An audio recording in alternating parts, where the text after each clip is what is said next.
لیکن یہ جو کہ دین مخالف لوگ ہوتے ہیں اور ٹی وی پہ بیٹھ کے صرف اسلام کے خلاف بات کرنے کا پیسہ لے رہے ہوتے ہیں، اس لیے بڑی آسانی کے ساتھ یہ کہہ دیتے ہیں کہ قربانی کے ایام میں اتنے زیادہ جانور ذبح کرنے کا کیا مطلب ہے؟ پھر کئی عقل و دانش سے اتنے بیگانے ہوتے ہیں، وہ کہتے ہیں اگر قربانی کرنی ہے تو پھر صرف مکہ مکرمہ میں کی جائے، قربانی تو وہاں ہے، یہاں لوگ کیسے قربانی کرتے ہیں؟ انہیں اتنی خبر نہیں ہے۔ اللہ نے فرمایا فَصَلِّ لِرَبِّكَ وَانْحَرْ، معمول نماز بھی پڑھیے اپنے رب کے لیے، قربانی بھی کیجیے اپنے رب کے لیے۔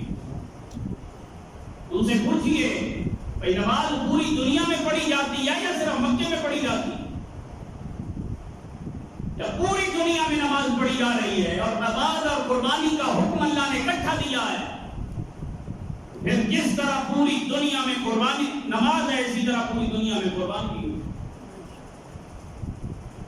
ہاں نماز کے احکامات اپنی ترتیب کے ساتھ ہیں، قربانی کے احکامات اپنی ترتیب کے ساتھ ہیں۔ اور پھر یہ کہ قربانی کے موقع پر یہ پچھلے سارے فوائد چھوڑ کے جو میں نے گنوائے، کہتے ہیں اتنا سرمایہ ضائع ہو جاتا ہے، اتنی رقم ضائع ہو جاتی ہے۔ ان سے پوچھئے یہ جو تم شراب کے اوپر روپے لگاتے ہو کیا یہ ضیاع میں نہیں آتی؟ دنیا کے اوپر جو قوم تباہ ہو رہی ہے کیا یہ پیسے کا ضیاع نہیں ہے؟ سٹے بازی کا رواج عام ہے، کیا یہ پیسے کا ضیاع نہیں ہے؟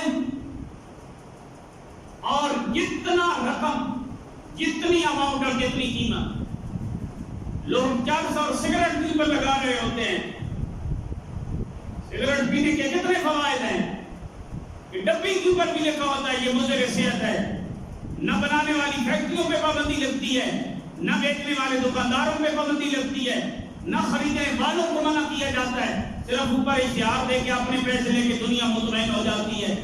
میں نے کہا کیا یہ پیسے کا ضیاع نہیں ہے؟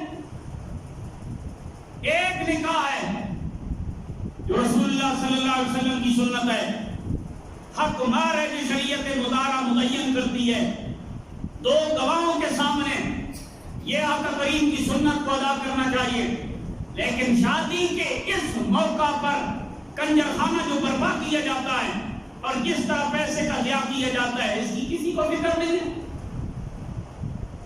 صرف یہ تبصرہ اللہ کا دین مل گیا ہے جس کی پر دنیا آگے کرتی ہے کہ قربانی کے جانور کتنے اکٹھے ذبح کیے جائیں تو یہ پیسہ خرچ ہو جاتا ہے، یہ ضائع ہو جاتا ہے۔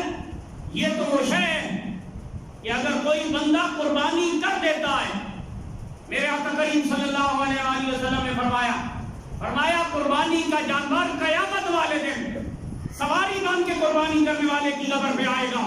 دنیا پیدل جا رہی ہے، دنیا گھٹنوں کے بل چل کے جا رہی ہے، زمین کے اوپر گھسٹ کے دنیا جا رہی ہوگی، مگر قربانی کرنے والوں کے جانور ان کی سواری بن کے ان کو میدان محشر میں لے جائیں۔